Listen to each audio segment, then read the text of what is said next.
জীবন একটি ছোট্ট স্মৃতি, মিশে আছে সেথা নতুন পৃথিবী।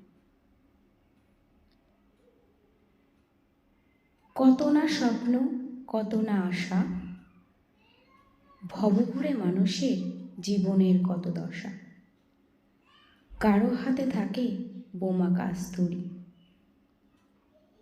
কারো হাতে থাকে লাঙলের দড়ি। কেউ বা বানায় নতুন এক ঘর, কারো হাতে হয় ভেঙে চৌচর। কত না স্বপ্ন মানুষের কাছে, বিফলে হয় সেটা মানুষের কাছে। তবুও মানুষ এগিয়ে চলে শত কষ্টের সাথে, দিন যাপনের মধ্যে তাদের স্বপ্নকে বাঁচিয়ে রাখে। নমস্কার।